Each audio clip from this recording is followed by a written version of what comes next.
Good morning traders. आजची जी date आहे 3 जानेवारी 10:26 स्क्रीनवरती वेळ झालेला आहे. आता आपण बघू शकता आपल्याकडे 47,500चा बँक निफ्टीचा कॉल ऑप्शन आहे. आज मार्केटमध्ये एक्सपायरी आहे बँक निफ्टीची.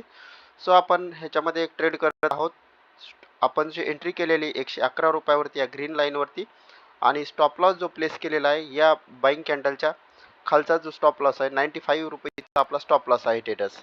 आज आपण एक्सपेक्ट करतोय की मार्केटमध्ये 2 दिवस झाले हे की हेवी सेल ऑफ आपल्याला पाहायला मिळाला होता. पण आज एक बाईंग मोमेंटम येऊ शकते एक्सपायरीच्या दिवशी.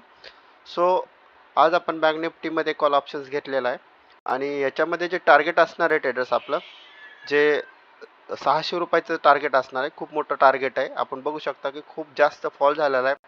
कॉल ऑप्शन्स डायरेक्ट 2 दिवसामध्ये 1200 वरून हा एक 100 रुपयावरती कॉल ऑप्शन्स आलेला आहे. त्यामुळे एक चांगल्या डिस्काउंट प्राईजवरती आपल्याला हा कॉल ऑप्शन्स मिळत आहे. सो आपण याच्यामध्ये एंट्रीला एक्झिक्यूट केलेला आहे. तर एक डिसेंट टार्गेट आज आपण बँक निफ्टीमध्ये घेणार आहोत. बघूया ट्रेडर्स आजच्या या ट्रेडिंग सेशनमध्ये फर्स्ट जे टार्गेट असणार आहे ते 300 रुपयाचं 340च्या आसपास 350च्या आसपास आपण बुक करणार आहोत आणि जे सेकंड टार्गेट असणार आहे ते वरच्या लेवलचं असणार आहे. ते एक रॉकेट मोमेंट एक्सपेक्ट आहे. आपण बघू शकता की चार्टमध्ये बँक निफ्टीमध्ये जर बघितलं आपण डेली टाईम फ्रेममध्ये या ट्रेडिंग सेशनमध्ये तर डेली टाईम फ्रेममध्ये हा हायर हायच्या पॅटर्नमध्ये ट्रेड करतोय. पण आता एक रिट्रेसमेंट येते जी की ही रिट्रेसमेंट या ठिकाणाहून मार्केट वरती गेलं होतं तर हायली चान्सेस आहे एकदा बाउन्स बॅक करू शकतं कारण कंटिन्युअस मार्केट फॉल नाही होऊ शकत. तर आजचं जर बघितलं तर मार्केटमध्ये एक सेलिंग कॅन्डल पहिली कॅन्डल बनली आणि त्याच्यानंतर मार्केट खाली फॉल झालं. ते खाली फॉल होत असताना या इथून एक बाउन्स बॅक आला आणि एक हायर हायचं फॉर्मेशन्स क्रिएट झालेलं आहे. त्यामुळे आपण जशी ही कॅन्डल आली ट्रेडर्स इथं त्या कॅन्डलमध्ये हा ट्रेड एक्झिक्यूट केलेला आहे. आता बघू शकता की एक जंप आपल्याला पाहायला मिळते प्राईजमध्ये.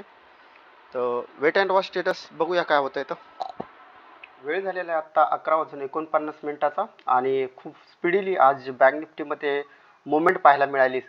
ट्रेडर्स आपलं जे फर्स्ट टार्गेट होतं 340च्या आसपास पण कंटिन्यू मुवमेंट होत गेलेली आहे. त्याच्यामुळे आपण या ट्रेडमधून जस्ट आता एक्झिट केलेलं आहे. आपली जी एक्झिट प्राईस आहे आपलं 240 रुपयाचं टार्गेट होतं फर्स्ट आणि या रनिंग कॅन्डलमध्ये मी आत्ता एक्झिट केलेलं आहे. तर आज या ट्रेडमध्ये आपल्याला एक चांगल्या प्रकारचा रिवॉर्ड मिळालेला आहे 1:10. तर त्याच्यामुळे आता आपण या ट्रेडमधून एक्झिट झालेलो आहेत. जर बघितलं तर ट्रेडर्स बँक निफ्टीमध्ये आपण लोअर लेवलला बाय केलं तर आपलं जे फर्स्ट टार्गेट होतं त्याच्या आसपास आलेलं आहे मार्केट आणि एक कंटिन्युअस मुवमेंट येते कारण कंटिन्यू साईडवेज थोडं झालं असतं तर आपण होल्ड केलं असतं. परंतु कंटिन्युअस मुवमेंट येत असल्यामुळे आपण एक चांगला रिवॉर्ड मिळत असल्यामुळे एक्झिट केलेला आहे आणि एक्सपायरी आहे कारण थोडाही मार्केटमध्ये मुवमेंट रेड कॅन्डल बनली तर प्रीमियम डिकेचा एक प्रॉब्लेम असतो. सो ट्रेड 12:01च्या आतमध्ये बुक करणं खूप गरजेचं असतं. तर आज आपण होल्ड करू शकत नाही ट्रेडला आणि दुसरं जे टार्गेट होतं त्याच्या आसपास जाऊ शकतात. 48,000चा लेवल क्रॉस होऊ शकतो. जेवढे स्टॉप लॉस वरती पडलेले आहे सगळे स्टॉप लॉस आज मार्केट हिट करू शकतं. तर खूप चांगल्या प्रकारचा ट्रेड झालेला आहे ट्रेडर्स आजचा आणि या ट्रेडमध्ये जे लॉजिक होतं ट्रेडर्स आपण जे का आज बाय केलेलं आहे कारण आपण जर बघितलं कंटिन्युअस मार्केट अपसाईड गेलं आणि एक रिट्रेसमेंट आली. ओव्हरऑल जो ट्रेंड आहे आपण ट्रेंडसोबतच चालायचं. ट्रेंड आहे बाय साईडचा तर जेव्हा जेव्हा मार्केट फॉल होईल तेव्हा तेव्हा ह्याच्यामध्ये एक बाईंग ऑपॉर्च्युनिटी आपण बघू शकतो. सो एक लेवलला आल्यानंतर मार्केटमध्ये एक हायर हायचं पॅटर्न क्रिएट झाला. आपण बघू शकता की ते लो बनवला इथं हाय बनवला त्याच्यानंतर आपण ही जी छोटीशी कॅन्डल बनली या कॅन्डलमध्ये एक्झिक्युशन्स केलं होतं.